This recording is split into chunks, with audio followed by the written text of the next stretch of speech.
Hello, welcome to the channel Why Stories. Enjoy watching.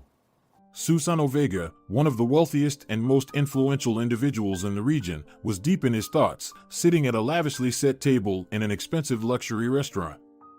The banquet in honor of the centenary of the brick factory required his presence, whether he liked it or not. He couldn't leave before the governor did. After all, he was the head of the factory and the largest company in the region, Start, which had originated from that very factory back in the distant 90s. And the governor was in no hurry to depart. It was evident that he was enjoying the atmosphere, and Susano Vega was a significant, one could say, key figure for him. Susano had supported the governor extensively during his pre-election campaign, both financially and with human resources. The governor respected Susano and perhaps even feared him. Only Susano himself struggled to endure the grand regional event that had started the day.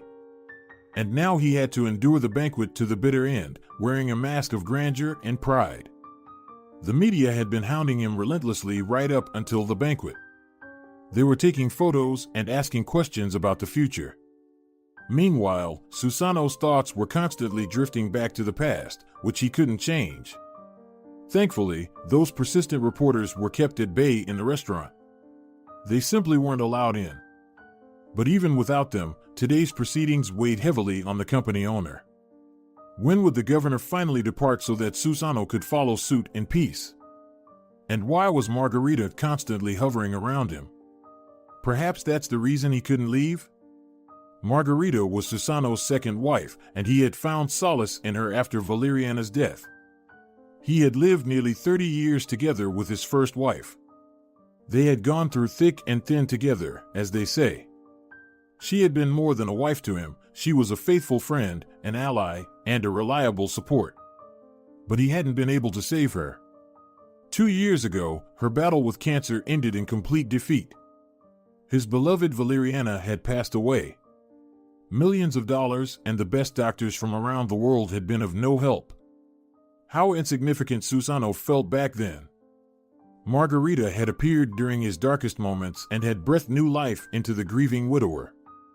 Her youth and energy had revived the desolate man. And 3 months ago, he had decided to marry again, even though it had cost him his good relationship with his only daughter, Natalia. However, Natalia had always been spoiled and capricious. Money spoils children, Susano was now certain of that. Education abroad, endless travels, almost no refusal of any whims, none of it had benefited Natalia. He had only realized this too late, after Valeriana was no longer there, his support, especially in the matter of raising their daughter. His wife had always been convinced that Natalia, despite her caprices, was a responsible and sensible person. Perhaps the death of her mother had influenced her this way? Margarita had opened Susano's eyes to the true state of affairs concerning Valeriana. And these revelations had been painful.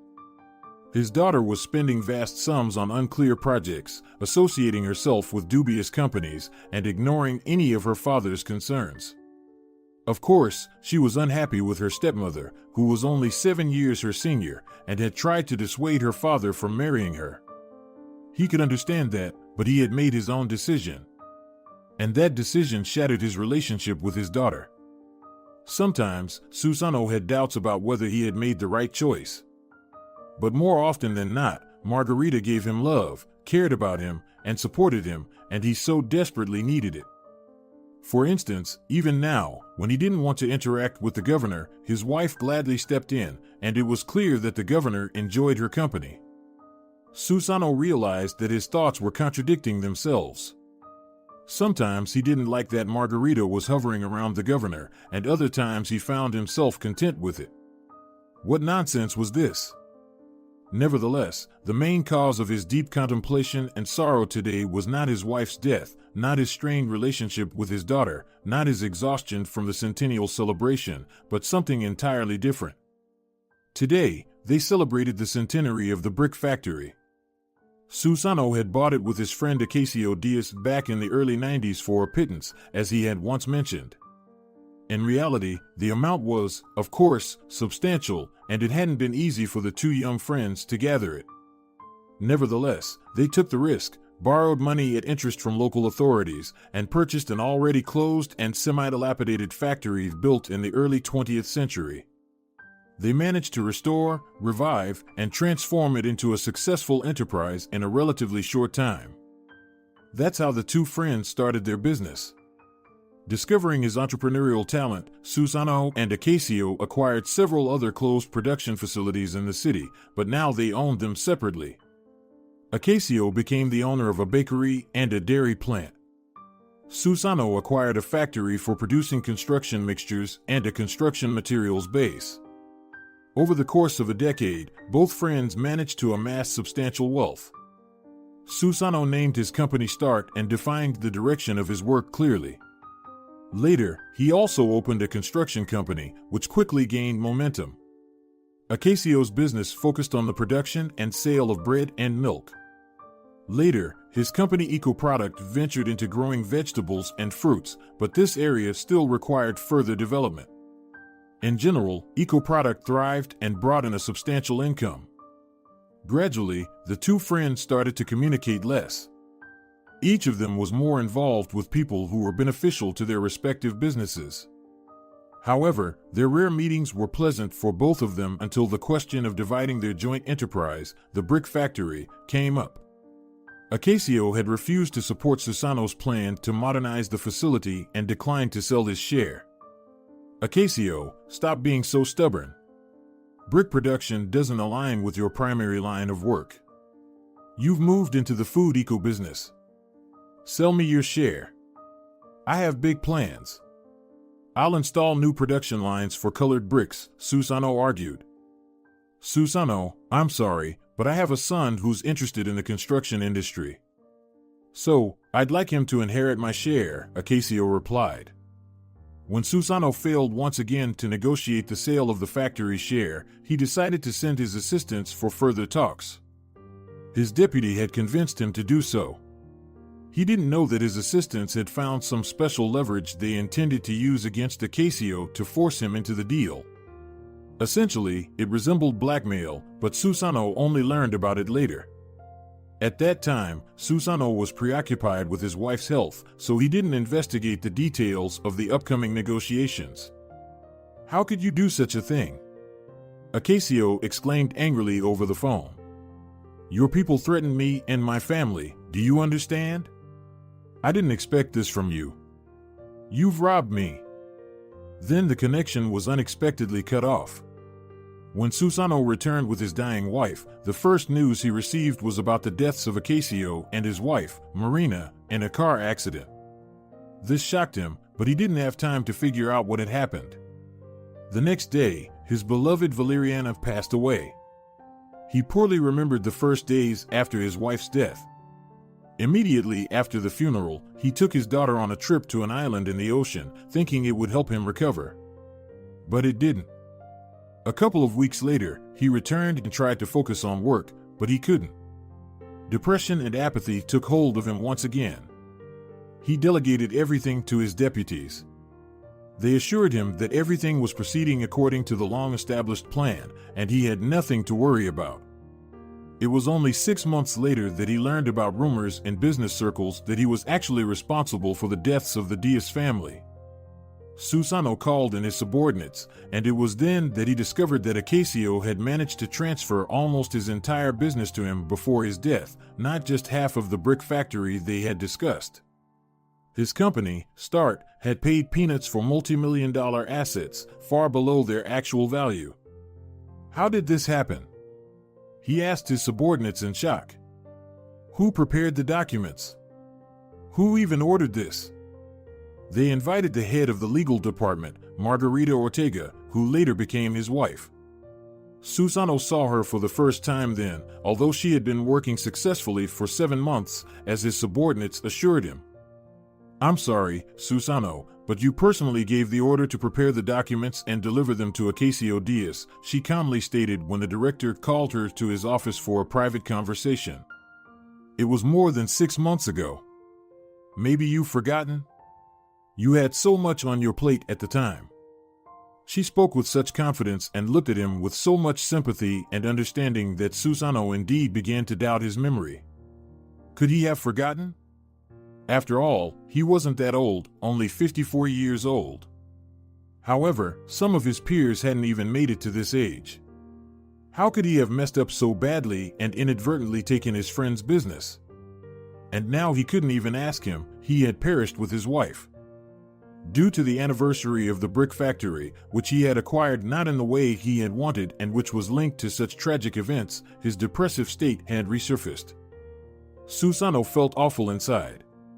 He poured himself some whiskey and downed it in one gulp. A pleasant warmth spread inside him.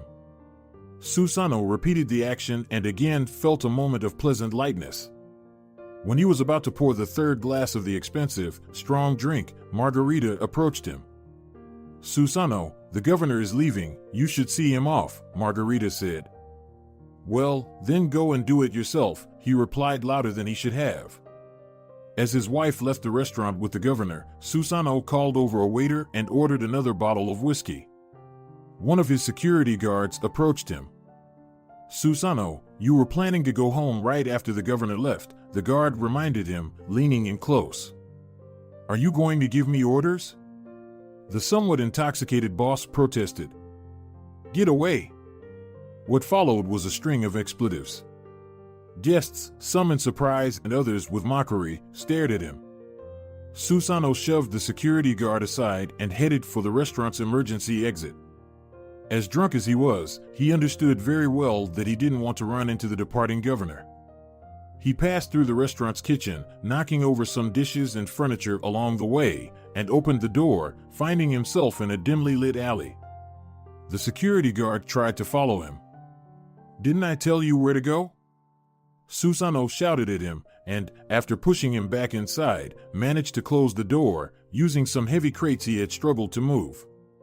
One of them jammed against the handle, wedging the door shut. "You think you can give me orders?" He proceeded down the alley, paying no heed to the security guard banging on the door and appealing to his reason.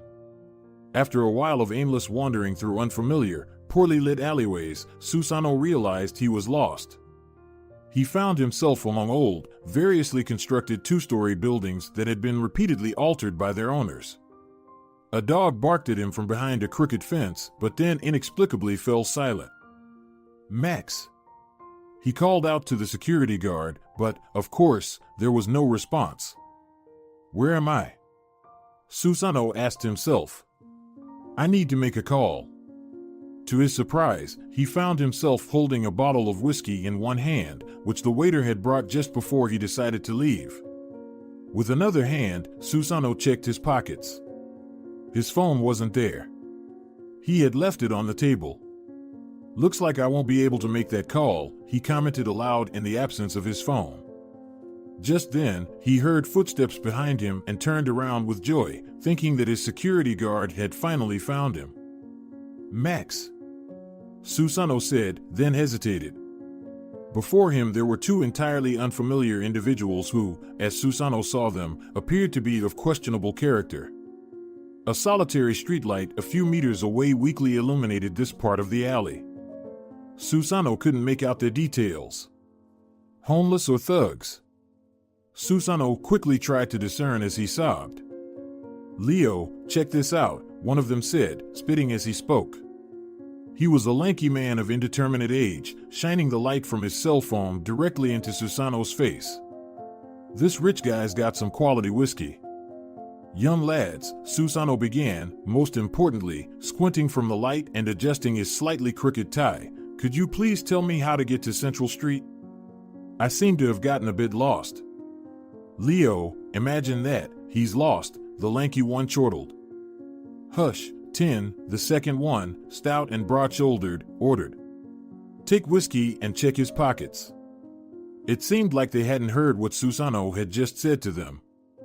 "I'm sorry," the businessman attempted to start his sentence again, but the lanky man snatched the bottle from his hands. "Take it, of course. But could you please tell me how to get?" "Shut up, old man." In the meantime, the lanky one was already rummaging through Susano's pockets. "Leo, it's empty," he disappointingly informed the stout one. "But there are some nice watches." "Take them." Susano obediently removed his wristwatch. "The jacket's not bad either," the stout one remarked. "Take it." Susano immediately agreed and handed them the jacket from his newly tailored suit, made just for the anniversary. "A bit oversized," noted the stout one as he put on the jacket. "What else do you have?" "Nothing more," Susano said in confusion. "Now, tell me, how can I get out of here?" "You're lying, old man," the lanky one said. "Take off the rings." Oh God, he had completely forgotten about the wide wedding ring and the ring with a large, flat, expensive stone, once given to him by his late wife, Valeriana. Susano tried to take them off, but apparently his fingers had swollen, and he couldn't manage it. "I can't," he said, resigning. "10, help the rich guy," the stout one commanded. The lanky one pulled out a knife. Its blade gleamed, illuminated by the full moon that had appeared from behind the clouds. Susano nervously swallowed. "If you help me get out of here, I'll reward you generously," he pleaded. "Yeah, we're not fools," the lanky one declared, grabbing his hand. "Help!" Susano cried out and received a powerful blow to his stomach that buckled him down in pain.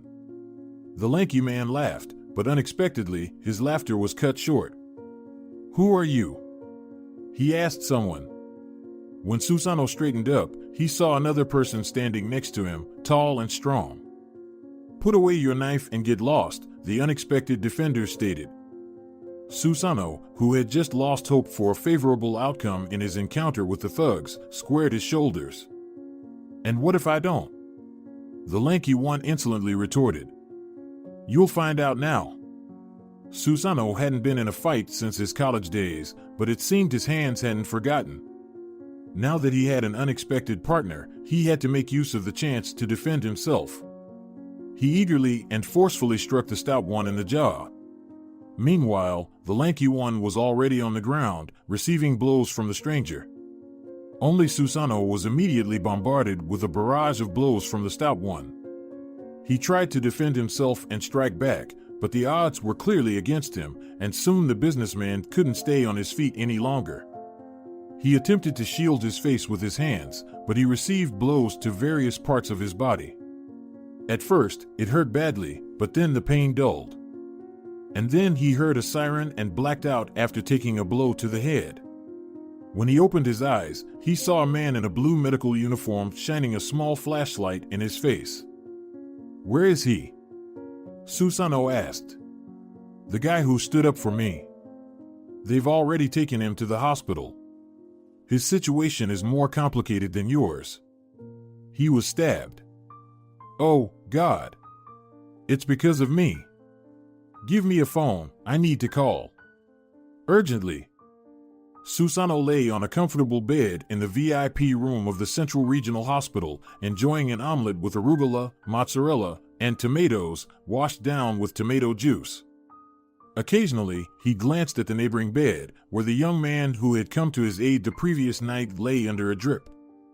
He appeared to be around 30 years old, perhaps slightly older or younger. It was hard to tell due to his thick, untouched beard that clearly hadn't seen a barber's hand in a while. His dark hair also looked uncut and covered a rather high forehead.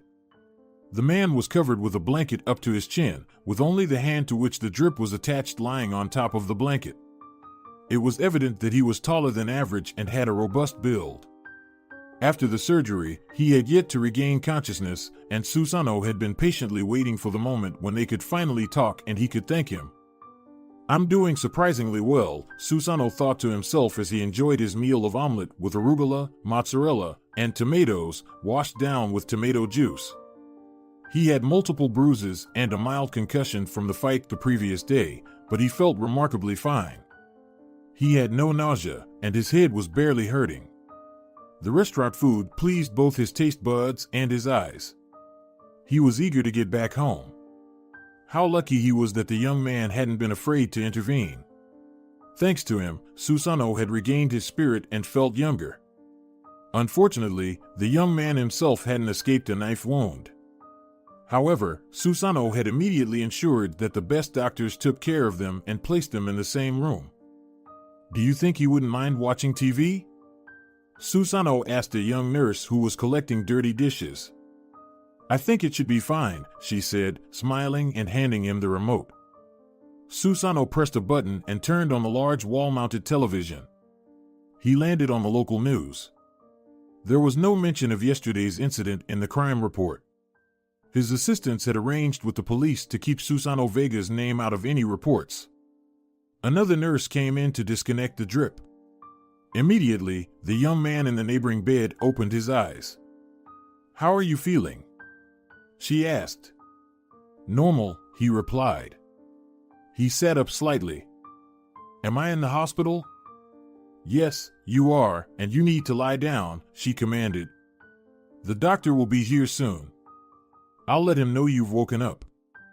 "Well, hello, my savior," Susano said as soon as the nurse left. "I'd like to shake your hand, but I can't get up myself, and you're supposed to be lying down. Thank you so much for stepping in for me last night. I don't even know how my encounter with those hooligans might have ended if you hadn't arrived in time to help." The young man responded to the greeting. He touched his abdomen under the blanket with his hand. "Did they operate on me?" "Yes, everything was done at the highest level. I took care of it. We'll find out from the doctor what you can eat now. You can order any dish from the restaurant menu. They'll be delivered as soon as possible. I'll cover the cost. I hope you don't mind." "No, I don't. By the way, my name is Susano Vega, owner of the Star Company. And how should I address you?" "Alejandro." "Alex. I don't know my last name. Are you saying you lost your memory before yesterday's fight?" Susano asked with concern. "No, this happened earlier." "How did this happen?" "I know very little about myself and what I remember. About a month ago, a compassionate old lady found me in the same area where the fight happened yesterday. How did I end up there? I don't know. I couldn't understand where I was. I didn't remember how I got there. I only remember that my name is Alex. The old lady, Gardenia, took pity on me and invited me to her home. I lived with her the whole last month, and last night I heard your cry for help and decided to intervene. And the lady probably called the police. Thank her very much. What are we going to do with you now?" Susano pondered for a moment. "Well, we'll figure it out. I'll help," he declared after a moment. Later, the doctor examined the young man and said that no vital organs had been affected and a speedy recovery could be expected. When Susano's daughter, Natalia, arrived, he noticed her curious and assessing gaze toward Alex. He introduced them to each other. "Who is this guy, and why are you sharing a room with him?" she whispered, leaning in close to her father's ear. "He saved me, Natalia," Susano replied in the same hushed tone. "Why did you go anywhere without Max at all?" she protested. "That's an inappropriate question. Don't dare to make claims against your father," Susano told his daughter. "Instead, tell us how your new project is going," he asked, now with a gentle smile. Natalia had finally decided to start her own, quite respectable business, which pleased her father greatly. However, she chose a non-family-oriented direction, a women's beauty salon and barbershop. In simple terms, it was a trendy and upscale barbershop for men. Margarita didn't like this venture at all, but her father willingly invested money in the project, as Natalia had previously been involved in even less promising ventures. Sometimes, she invested a substantial sum in a shelter for homeless animals, then got into yoga and poured a lot of money into a country club for enthusiasts and initiates. Then, she joined a green organization and poured even more funds into their events, some of which were at odds with the law. After an unauthorized rally during which a fight broke out, Natalia ended up in the police station, where she spent the whole night until her father bailed her out. Susano really wanted his daughter to learn how to earn money on her own. He considered it an important skill even for the daughter of a millionaire. "The salon will be open next week," Natalia reported. "I was hoping to see you among the honored guests. Will you recover in time, or should I postpone the opening? I hope they'll release me home soon. And what does your savior do? Where does he live?" Natalia asked again, very quietly. Once again, her father noticed her keen interest in the young man, who seemed to be sleeping. Intrigued? Susano asked with a smile. He's a brave guy, and I appreciate people like that. I want to help him out and give him a chance to make something of himself. What does that mean?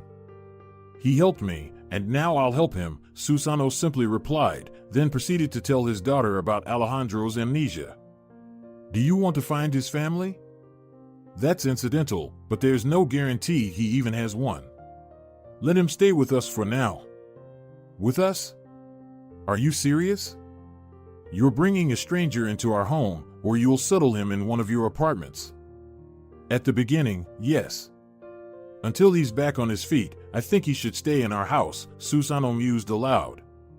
And from there, maybe he'll find a place for himself in our business. Dad, he's basically homeless, and you're bringing him home? Natalia exclaimed in an indignant whisper. Give him some money and let him be. It's enough that he's sharing a room with you. I've never seen you show such kindness to strangers before. No one ever saved me before. And besides, he reminds me a lot of someone. But that's not the point. Once in a lifetime, I want to genuinely help someone, and I have the means to do it. I can see that arguing with you is pointless, Natalia concluded. But if he's going to live in our house, we should at least clean him up. He already get up, the doctor allowed him to walk slowly. Then tomorrow, I'll bring my best barber. Let him do something decent with his hair and beard. I'm glad you're helping this good person too, Susano said with a satisfied smile. But we should ask him first. At this point, the young man turned to his side and opened his eyes. Alex, Natalia immediately addressed him. How would you feel about a bit of a makeover? I mean, and she mimicked scissors around her head and chin with her hands. I can bring a barber if you're okay with it. I'd be extremely grateful, the young man replied with a smile. The next day, Susano's daughter entered the room with a red-haired man of indeterminate age, dressed stylishly and fashionably. He glanced thoughtfully at Alejandro, stroking his neat beard, before finally starting to work. Susano chuckled as Natalia and the barber admired Alejandro's tall stature and muscular torso before draping him with a haircut apron. Even though his abdominal muscles were taped up, the rest of his body clearly showed that he was well aware of exercises or physical activities. While the barber was doing his magic on Alex's hair and beard, Natalia went to the shopping center. She returned shortly after with several bags from well-known brands. All right, this is clothing for you, she said, placing the bags near Alex's bed. I hope I got the size right. The transformation of Susano's savior was beyond commendable. The red-haired barber was pleased with his work. He handed Alejandro a mirror. Fantastic. Thank you, Alejandro exclaimed. The barber packed up his tools with a satisfied smile, said his goodbyes, and left. Natalia looked at the man sitting in the chair one more time. A completely different look. She praised the result. Would you like to try on some of the clothes? Let Alex rest, her father objected. Besides, it's time for lunch. They'll deliver food from the restaurant soon. All right. See you tomorrow. Natalia nodded to Alex and then fluttered out of the room. What do you think of my daughter? Susano proudly asked. Isn't she a beauty? There's no doubt in this, Alejandro agreed. But I can't seem to find a husband for her. She rejects all potential suitors. In the past, at her age, she would already have children, and she's still like a child herself. You're lucky to have a daughter like her, Alejandro commented.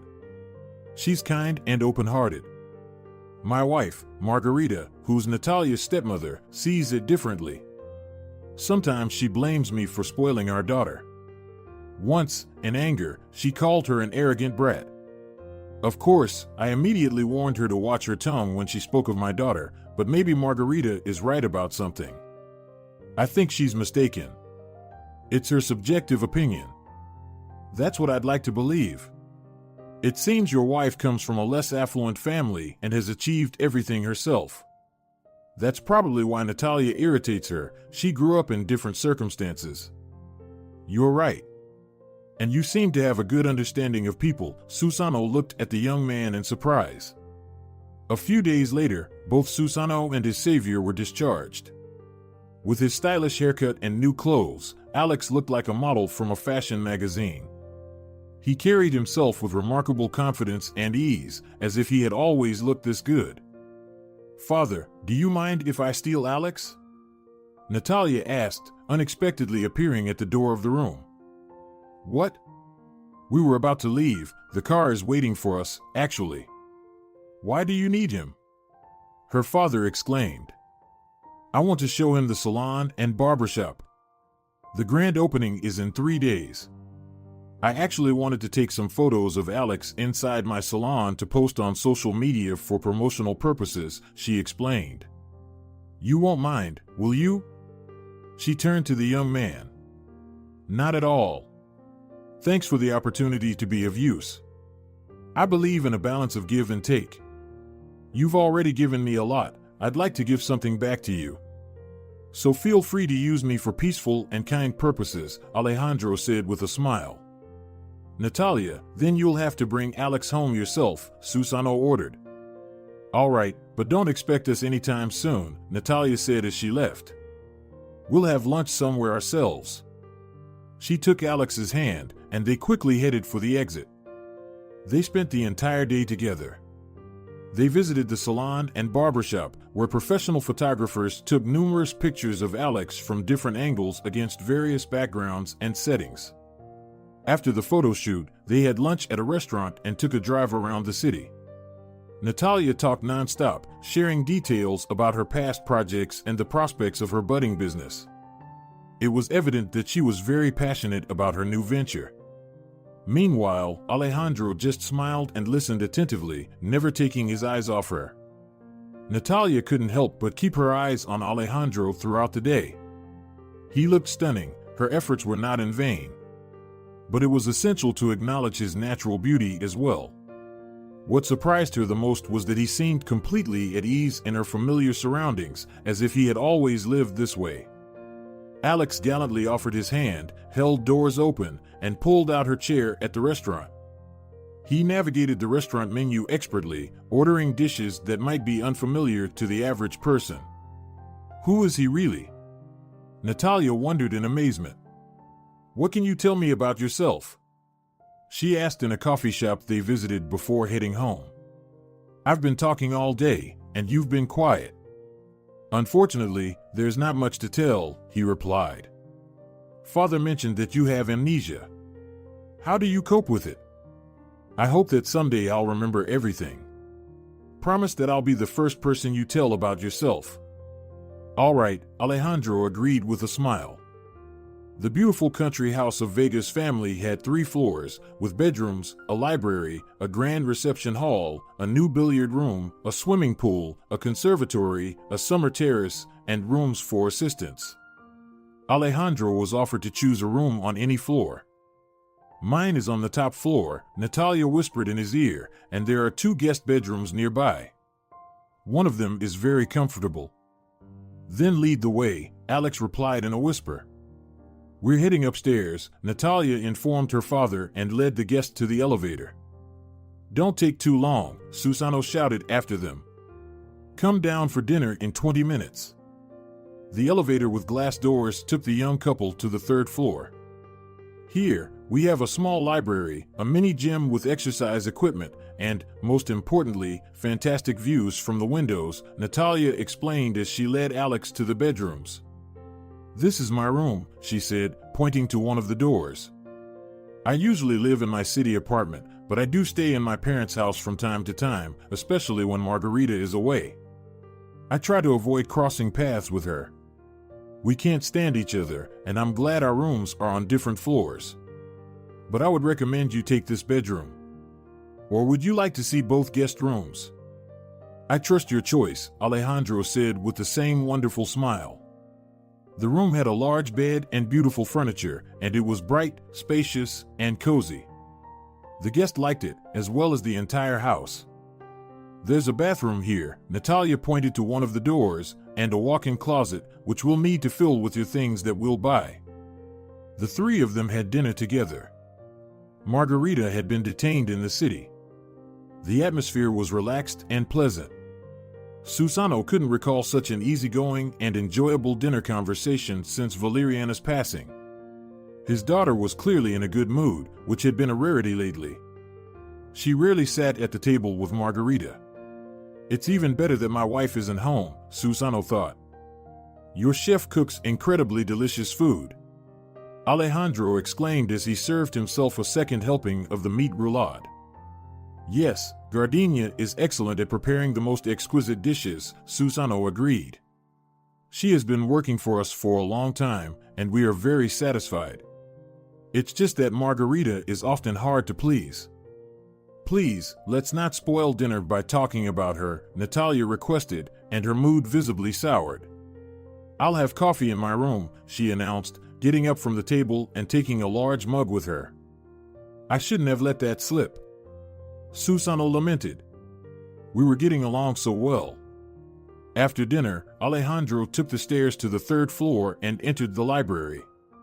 He examined the book spines, selected one, and settled into a comfortable chair beside a floor lamp. A pleasant breeze wafted in from the open window. The young man immersed himself in reading and didn't notice when Natalia approached him. What are you reading? She asked.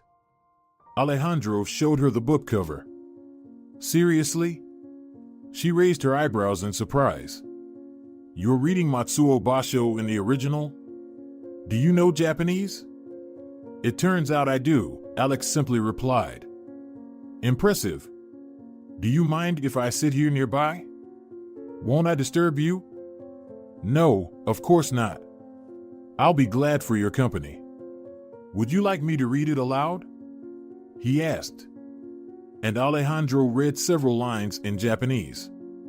Japanese sounds quite amusing to me. I could never get the hang of it. By the way, do you remember where you learned this language? I like that I know it. And you have this book in your library. It was a gift from real Japanese people to my dad. I used to be into haikus, but that passed quickly. The book remained. Can you translate the last one you read? The girl asked. He said. Frost covers him. The wind makes his bed cold. An abandoned child. It's like it's about me, Natalia said sadly.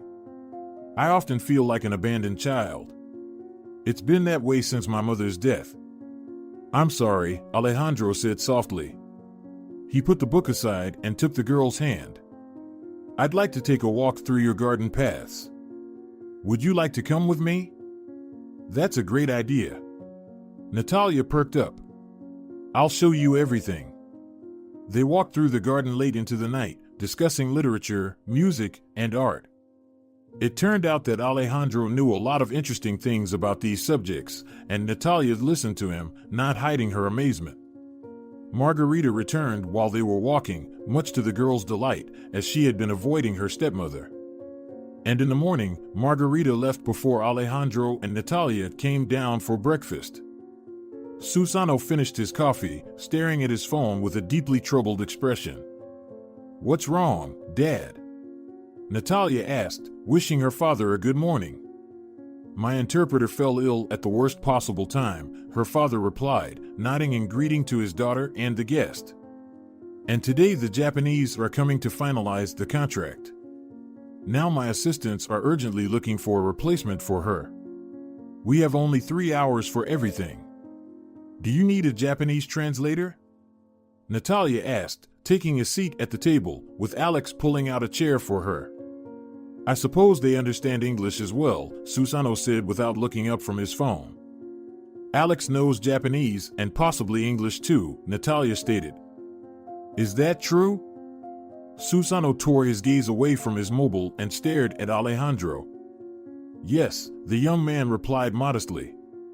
Can you be our translator for the negotiations with the Japanese today? I can, if my candidacy suits you. Alex, you saved me again, Susano exclaimed with joy. He quickly sent a text message and, placing the phone on the table, enthusiastically ate a sandwich with caviar. "You're saving me one more time." "Well done." Alejandro smiled and began his breakfast. "We also need to figure out your document situation," Susano pondered. "I'll use my connections to officially get you a passport. We need to decide on a last name. What if I say you're a distant relative of ours? We'll register you as Vega. What do you say?" "I agree," replied Alejandro. "Great. After signing the contract with the Japanese, we'll take care of your documents right away. Natalia," he addressed his daughter, "please find some formal clothing for Alex for today's meeting." "Sure," Natalia said. Once her father had left, Alex looked at her intently. "Are you angry with me?" she asked, her tone now serious. "No," he replied with a smile. "Let's get ready, we don't have much time." The day passed. Natalia stretched out with a smile on the large bed in Alex's room. He was taking a shower. She wasn't in a hurry to get up, it was such a wonderful morning. She called the maid and asked her to bring coffee and pastries to Alex's room. Yesterday, after the successful signing of the contract with the Japanese, Susano invited all the participants to dine at a restaurant. Natalia, dressed in a black, luxurious floor-length dress, had joined them. With Alejandro, who was wearing a sharp dark suit, a white shirt, and a tie, they looked very harmonious together. They had driven home in Natalia's car, and at first, they had gone to their separate rooms. However, within 2 minutes, Natalia had quickly entered Alex's room. He had already taken off his jacket and shirt. She kissed him decisively, and passion immediately consumed them both. Natalia remembered the previous night with a smile on her face and heard a knock on the door. "Yes, come in." She was hoping it was the maid with coffee, but when she opened the door, it was her father. "What are you doing here?" he asked in surprise. "I'm waiting for Maria to bring coffee," Natalia replied, sounding disappointed. She didn't want to publicize her relationship with Alex, at least not now. And here, her father appeared at the most inconvenient moment. "What did you want?" she asked. "I wanted to see Alex." But maybe later, Susano closed the door on his side. "Damn!" Natalia exclaimed. "He's ruined my morning." She was annoyed at the thought that her father might want to talk about their relationship. But when she later met him in the dining room, he acted as if nothing had happened, and she felt relieved. Susano himself wasn't sure how to act. After all, he was the one who brought Alex into the house. Moreover, his daughter had gone to him in the guest's room. But it wasn't surprising. Last night, sparks had not only flown between the young people, but lightning had also flashed. It was too obvious. With a thoughtful expression, he drove to the office that morning. "You know, Margarita," he said to his wife, who was sitting next to him in the back seat, "I think it's high time my daughter got married." "Have you found her a groom?" His wife chuckled. "She gets along wonderfully with Alex. So let them get married." Susano voiced the thought that had formed in his mind. "Are you ready to marry your daughter to a homeless person?" His wife asked in surprise. "You know nothing about this Alex, except his name and what he told you." "You're wrong," Susano replied. "He has already pleasantly surprised me in many ways, starting with his knowledge of Japanese." "I still think it's a bad idea," his wife snorted. But Susano had already decided to talk to his daughter. After the grand opening of the beauty salon and barbershop during the reception for the honored guests, he saw once again how Alex and Natalia looked at each other with love. In the evening, back at home, he asked his daughter to come to his office. "Natalia, we need to talk," he began. "Please, don't teach me life." The girl sharply interrupted him. "I'm already an adult and have the right to a personal life in which you don't have to interfere." "Wait a moment, my dear. Perhaps you'll like it." "What are you talking about?" Natalia asked, surprised. "I don't mind if you and Alex get married." "Again? Do you want to marry me off to a good man?" His daughter protested. Before, you wanted to match me with the sons of your business partners, and now you're ready to marry me off to someone you barely know. But that doesn't stop you from sleeping with him. It's still not a reason for marriage. I don't want to get married at all. That's your spirit of contradiction talking. I can see that you get along perfectly. I would even say that there are feelings between you two. It's noticeable. And Alex is a good person. So why not start a family? I have other plans for my life, Natalia retorted. We can make some adjustments to them, her father said. And doesn't it bother you that Alex has nothing in his name? But I have more than enough, Susano replied seriously. And I will give him a brick factory as a wedding gift. That way, he will have a business to develop. He definitely has a head on his shoulders. Besides, everything is well organized there, and I will be informed of his decisions, so everything will be under control. And me too? Do you want that too? Natalia protested, getting more and more upset. Yes, I'm willing to entrust you to him. He passed the test. He stood up for me, risking his life. That means he won't let anyone harm you either. Natalia, come on, admit that you like him yourself? Her father asked more gently. I can see how you look at him. Dad, I imagined all of this differently, the whole courtship leading up to the wedding, Natalia said more calmly. I wanted declarations of love and a proper proposal in a romantic setting. And here, my own father is trying to make me marry a guy, like I'm some unwanted item. You're right.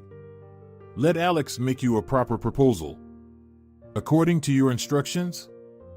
That's not your concern. Just don't dare to refuse him. I can see that he has feelings for you.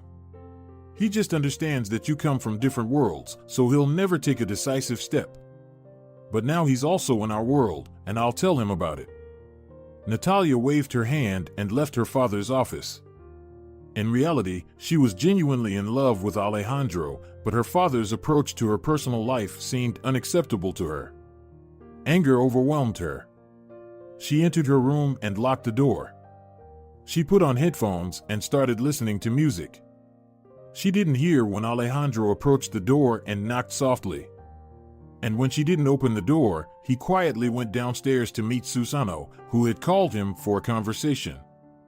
From the large windows of the bedroom on the 24th floor, there was a fantastic view of the nighttime city. Alex took off his jacket, hung it on the back of a chair, and cast his gaze on the king-sized bed. Today was his wedding day with Natalia. They were about to have their first night after the wedding, the most joyful and eagerly anticipated moment for two loving hearts. But the young husband had a heavy heart. When Susano invited him to his office 3 months ago, he couldn't have imagined what kind of conversation awaited him. Alex, what I'm about to say might seem strange to you, Susano began. But I would like you and Natalia to get married. Wait, listen to me to the end. I see that you have developed a close relationship, and I see how my daughter has changed for the better because of you. Our relationship with her has also improved. And I've grown very fond of you. You're like a son to me. I propose that you legally become part of our family. As a wedding gift, I will transfer the brick factory to you. It's a thriving, highly profitable business that you can develop as you wish. Natalia already has an apartment in the city. But if you both want your own country house, we can arrange that too. There's plenty of space in this house. What do you say? How do you feel about my daughter? Susano, I'm ready to admit that I've come to love your daughter, Alejandro stated. And, as far as I can tell, she has feelings for me too. I'm sincerely glad that you're willing to entrust her future to me, but I don't know if she'll accept my proposal. Well, find out. Buy her a ring and make a proposal in a romantic setting. Women appreciate that. Well, I think you'll figure it out yourself. And, as they say, I bless your union. After signing the contract with the Japanese, Susano handed Alex a bank card, saying that he had earned this money honestly. Checking the balance, the young man saw a significant sum for a few hours of work as a translator. These funds would be enough for a ring and all the other attributes of a romantic evening. He didn't know if Natalia would agree, but he was more concerned about something else. With the girl he had come to love, Alejandro hadn't been entirely honest, and he still hadn't mustered the courage to tell her the truth. Natalia accepted his proposal with joy. And now, 3 months later, they were legally husband and wife. During this time, their feelings had only grown stronger. Alejandro was already working at the brick factory that Susano gifted him, successfully fulfilling his role as its leader. He quickly grasped the production processes, and profits were increasing. It seemed that there was no need to change anything in life now that it had taken such a turn. But for some reason, it was only after the wedding that Alejandro realized he had to tell his lawful wife everything and regretted not doing it sooner. "Darling, will you help me take off my dress?" Natalia approached him from behind and embraced him. "I can't manage it myself," she added playfully. "I need to talk to you," Alejandro said decisively, turning away from the window and looking Natalia directly in the eyes. "What's with that look?" "You're scaring me," the bride said, visibly concerned. "I envisioned our wedding night differently. Did you remember something from your past life?" "Let's sit down," the young man suggested. He seated Natalia on the bed and took a chair, placing it opposite her. "I must confess to you that I never lost my memory." "It was all a pretense," he began. "What?" Natalia looked at him in astonishment. "Who are you, and why did you pretend? Does the name Diaz mean anything to you?" "My dad had a friend with that name. I think his name was," she paused, trying to remember. "Acacio," Alejandro finished for her. "And I am his son." "But why did you hide this from me?" Natalia was shocked. "Your father, Susano Vega, is responsible for the deaths of my parents. He wanted to take over our family business and destroy our entire family. He succeeded in the first part, and in the second, my parents died. I lived abroad for a long time, studying and working. My father's associates advised me not to return home, fearing that your father would reach me. But eventually, I came back. I wanted to avenge their deaths. I hated your father so much that I was willing to kill him." "Alex, what are you saying? My father couldn't have been involved in the deaths of your parents." "How do you know?" "He used his connections to force my father to sign papers, transferring almost all of his business. But that wasn't enough for him, so he killed them." "Stop, please. I want to tell you everything. I returned to my hometown a few months ago, hoping to confront Susano. But I could only observe him from a distance because he was always surrounded by security. I lived in the most remote area of the city. I still had some money in my accounts, but I was advised not to withdraw anything so that no one would remember me. On the evening of the fight, I was watching your father. I thought that the time had come when I could carry out my plan." "Did you really want to kill him?" Natalia exclaimed in horror. "Yes, that's exactly what I wanted," Alejandro replied. "Then why did you stand up for him? If those thugs hadn't killed him, they would have severely hurt him. I couldn't allow that. This is my revenge. I have a strong reason for it. They have no right to treat Susano like that. I don't understand anything. You risked your life to protect my father, only to kill him later? At first, I couldn't allow someone else to do it. But then the fight didn't end the way I expected. I got injured. Your father stepped in to help me, and his attitude towards me made me doubt whether he was really as ruthless and greedy as my father's deputies, whom I considered family friends, had convinced me. I decided not to take any action. Suddenly, I wanted to get to know your father better. But I couldn't reveal who I really was, and amnesia was the first thing that came to mind. The more I learned about Susano, the more I doubted that he was capable of ruthlessly disposing of my parents. Why did you marry me then? I fell in love with you. That's the truth. And now you no longer want to avenge your parents' deaths? You don't blame my father for anything? My feelings towards him have changed, thanks to you. He doesn't even seem like a murderer. Maybe he's innocent of my parents' deaths. I want to help you figure this out. I'm sure my father is not involved, and I'm ready to assist you in discovering it." Tears glistened in Natalia's eyes. Alex knelt down and took her hands in his. "You've given meaning to my life," he said, kissing her fingers. "When I first saw you in the hospital room, I thought I could spend my entire life with a woman like you." "I didn't even notice how I fell in love with you," Natalia said, running her hand through his hair. "Now you know who I am. Do you regret marrying me?" "Quite the opposite. I've always been tormented by the question, who are you really, and what was your past? I was afraid that this past would catch up with us, and it would turn out that you have obligations to people you don't remember. Everything has finally fallen into place, and we'll uncover the truth together. Shall I help you take off your dress?" Alex suggested. He carefully unbuttoned Natalia's dress from the back, kissing every inch of her body. When the dress slipped to the floor, he embraced his wife tightly. Ironically, Alejandro became the owner of the company that had once caused a dispute between his father and Susano. And now he had to figure out what had really happened. For several days, he went through documents, cross-referencing numbers and dates, checking reports, plans, and everything else that might help him unravel the mystery that had been tormenting him. Often, he found the signature of Susano's second wife, Margarita, on the documents. As he discovered, her maiden name was Ortega. She had been the head of the legal department when his father was forced to sign the documents. However, later, after marrying Susano, a significant part of the Start Company came under her control, including the majority of the assets, including Acacio Diaz Enterprise.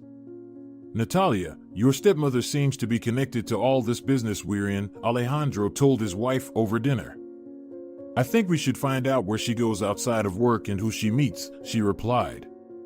"I have a reliable person who can find out everything." A few days later, the spouses received a report with photos showing where Margarita went and what she did outside of her office.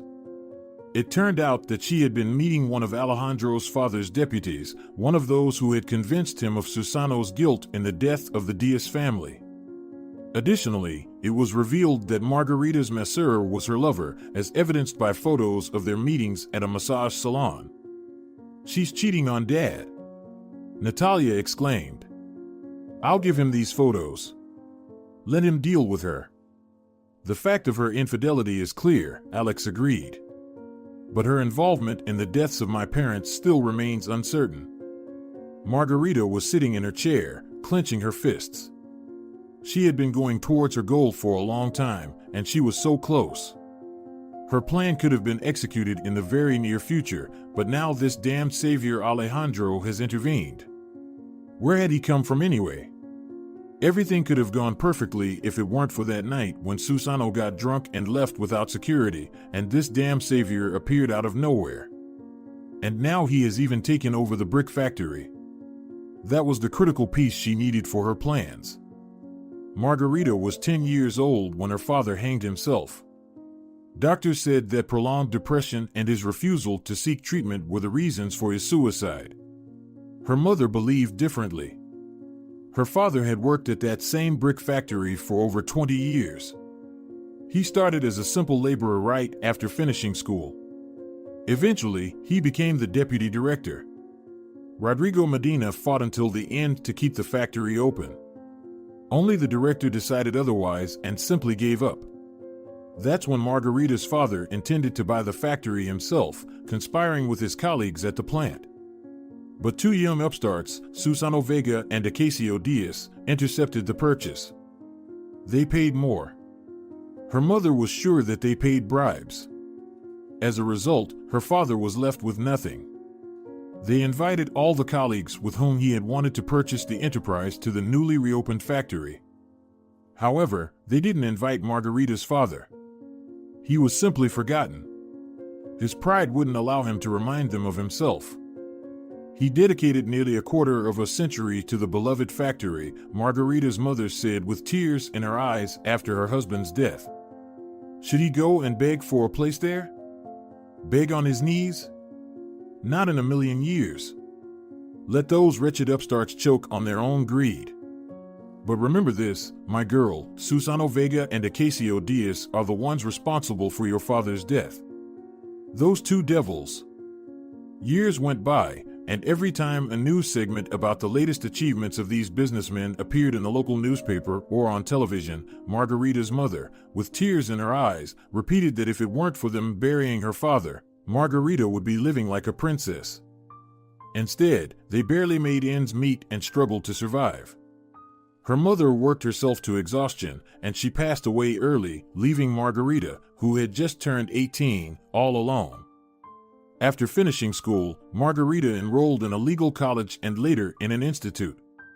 She strived to excel academically, and one thought occupied her mind: the guilty parties responsible for her father's death would be punished, and their successful enterprises would be passed on to Margarita. She changed her last name from Medina to Ortega, her mother's maiden name, so that her family's enemies wouldn't suspect her true identity. Her journey to work at the Start Company was challenging. She had to become the best in her field to secure a position there. Experience was necessary, and Margarita worked diligently, constantly practiced, pursued further education, and improved her qualifications. When a vacancy opened up in the legal department, she could have become its head, but the position was already occupied. She started as a regular lawyer, brilliantly passing the interview. In less than a month, when the head of the department unexpectedly passed away, she was appointed to the position because she had already won the favor of everyone in the company who had a say in the appointment. During this time, Susano's wife was seriously ill, and Susano himself had a conflict with Acacio. A plan immediately formed in Margarita's mind on how to use this situation to her advantage so that Acacio's business would transfer to Susano. And beyond that, she was ready to go further. And she did. But first, she prepared the documents and hired people who made Acacio sign them. These individuals had no connection to the Start Company, but everything appeared as if Susano sent them. Furthermore, one of Acacio's deputies fell under Margarita's influence and agreed to help her. Nevertheless, she was still taking a considerable risk. The truth could come out at any moment. Susano was in Israel with his ailing wife, but upon his return, he could have met with Acacio, and then everything would have been exposed. The accident, however, closed the case. It was staged on Margarita's orders. This way, she got rid of one of the culprits in her father's death, and all his assets went to Susano. After his wife's death, he handed over all the reins of the company to his deputies, among whom Margarita had already gained their trust. The first deputy had become her lover. So, she was well aware of all the financial matters, and the legal support went directly through her. When Susano finally realized that he had become the owner of Acacio's business, he tried to figure out how this had happened if he wasn't informed about it. At this point, Margarita panicked, but she didn't show it during their face-to-face meeting. Instead, she attempted to use her feminine charm to the fullest. To her immeasurable delight, it worked. Susano became actively interested in her. Through clever manipulation, she intensified his interest with each new encounter. Soon, Susano yearned for her affection and consolation, and she willingly played the role of a loving and understanding woman. No one knew what it cost her, but it was an essential part of achieving her goal. All of Acacio's assets transferred to Susano, and now they would also pass to her, along with all of Susano's assets. To achieve this, she had to become his wife, and she succeeded. How much she longed to settle scores with her husband's detested daughter. However, she had to patiently wait for the right moment. Only sometimes, her nerves got the better of her, and she said more than she should have to Susano about his daughter. Margarita found Natalia infuriating, a pampered and spoiled idler. She had everything handed to her on a silver platter. Margarita could have had herself if her father had managed to become the owner of the brick factory that Acacio and Susano had shamelessly taken away from him, ultimately driving him to suicide. Margarita managed to turn the daughter against her father, and vice versa. In time, she planned to completely disinherit this pampered doll with her own hands. But now she was married, and this Alejandro was quite complicated. Margarita's biggest concern was that no one knew who he really was or where he had come from. It was evident to her that he was genuinely in love with Natalia, and Natalia was in love with him. This complicated the task. The brick factory was already out of Margarita's hands. She couldn't allow Susano to decide to gift his daughter and son-in-law with something else. She needed to take action. She needed to ensure that the start company ended up in Margarita's hands. But how? This very question was swirling in her mind when her detested husband unexpectedly entered her office. He looked like hell. "My dear, how happy I am to see you." Margarita said it with a radiant smile. "Has something happened?" "Don't rejoice in vain," Susano shouted. Demanding explanations, he threw a stack of photographs onto her desk. Someone had taken photos of Margarita in a massage parlor with her young lover. This young man, the masseur, was her escape. Otherwise, she would have gone mad from her constant revulsion for Susano and his daughter. "What does this mean? Tell me," Susano roared. Margarita desperately tried to come up with something, but everything was too obvious to be refuted. She realized she was backed into a corner, and all her plans to destroy Susano had crumbled. "A foolish question, Susano," she said calmly. "In these photos, I'm simply enjoying my time with a young man. After all, according to their prenuptial agreement, she would receive a decent settlement, and then she would come up with a new plan. If she couldn't take over the entire business, at least she could wipe Susano off the face of the earth, just as she had done with his late friend Acacio." "How long have you been cheating on me?" Susano asked. "How long do you think I could endure life with you?" Margarita replied with disdain, her face contorted with a grimace of hatred. "I'm a young, attractive woman, and you're balding, overweight, and completely devoid of male appeal. And you think that my married life with you could bring me joy and happiness? Why did you marry me then?" Susano asked, bewildered, his righteous anger turning into hurt. "You wanted money?" "No, my dear, I wanted more," Margarita said, covering her face with her hands. "If you only knew how much I hate you, how every day I dream of your death." "But why?" Susano asked, utterly confused. "My father's surname is Medina. Ortega is my mother's maiden name. Do you remember Rodrigo Medina?" "I don't recall anything familiar," Susano said, even more perplexed. "You don't even remember him, yet he hanged himself because of you and Acacio." "Oh, you mean Rodrigo. I remember him now. But wait, I don't understand. He told us he changed his mind about buying the brick factory. We invited him to work with us, but he declined."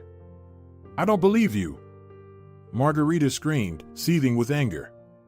"You and Acacio ruined my father's life, and I wanted to take revenge on you more than anything in the world. And I almost succeeded. At least with Acacio."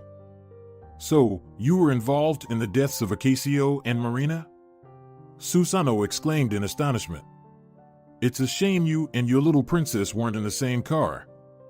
Margarita grabbed her purse and rushed out of the office. She was trembling. She couldn't utter another word. She sped through the entire floor like a bullet, took the elevator down to the underground parking, and got into her car. Tears blurred her vision. A terrible pain gnawed at her soul. She wished she could turn back time. It was unbearable. Margarita let out a furious roar and pressed the gas pedal.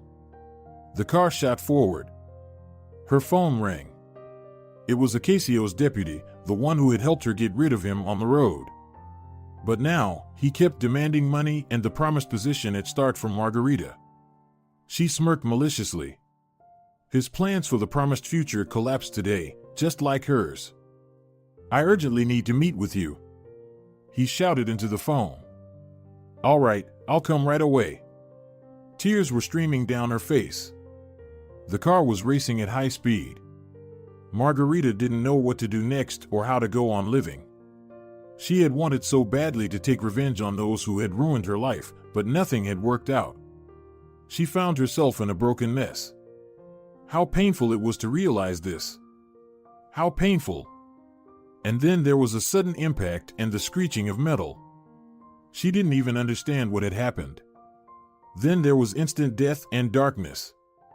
A year passed. Gardenia was busy at the stove. Dinner was almost ready, but she needed to add a few finishing touches to the potatoes. She liked everything to be perfect. Gardenia, Katerina can finish that. Come sit at the table, Susano called her. It was a family dinner. Only the closest family members were gathered around the table, Natalia with Alejandro, and Gardenia with her husband and granddaughter. The past year has been challenging for the Vega family. Gardenia had found traditional remedies to support Susano, not just pills and injections. She made an effort to cook the dishes he especially liked. He spent a lot of time at home, handing over control of the company to his son-in-law, who turned out to be Acacio Diaz's son, which was another shock for Susano. Now his daughter carried the surname of his long-lost friend. Alejandro and Natalia, of course, didn't tell Susano that their future son-in-law had initially wanted to kill him. Too many unpleasant events and revelations had shaken his health. They were all relieved that, as the household cook, Gardenia had unexpectedly found a pleasant conversation partner for herself and a caring woman devoid of selfish ambitions. Gardenia was the same age as Susano. They shared many interests, and their values aligned. Both considered family to be the most important thing in life. Gardenia had been widowed 15 years ago. She had a daughter, whom she had successfully married off, and then a granddaughter was born. For over 10 years, she had worked for Vegas and valued her position. She liked the family until Margarita came into it. Despite wanting to leave immediately after Vegas' remarriage, Gardenia stayed and decided to adapt. She simply did her job honestly, ignoring Margarita's unfounded remarks. After Margarita's death, Susano wanted to provide support, but it turned out that unexpected feelings had developed between them. A month ago, Susano proposed, and Gardenia accepted. At his request, she found Katerina, who replaced her in the kitchen. The mistress of the big house preferred to cook some dishes herself. Gardenia, please have a seat. Susano got up from the table and led his wife into the dining room. I have a toast. He raised a glass of red wine. I'm very glad that we're all together today, he said, nodding to Alejandro and Gardenia's son-in-law. And that soon, there will be more of us. He looked significantly at his daughter, who had her hand on her pregnant belly. I'm glad that my personal life has become happy, he kissed his wife's hand, that the people close to me get along. I'm happy that my daughter's business is thriving. Sweetheart, your beauty salon and barbershop have turned out to be successful ventures. I'm happy that I can hand over my business to you with a light heart, Alex, he turned to the young man, especially since part of it is rightfully yours. Thank you all for being with me today. To you, my dear family. Susano was sitting at the table with an absolutely happy expression, thinking about how wonderfully his life had turned out. He had been through a lot, but now he felt extraordinarily light and free. If you're enjoying it as well, leave a like and subscribe.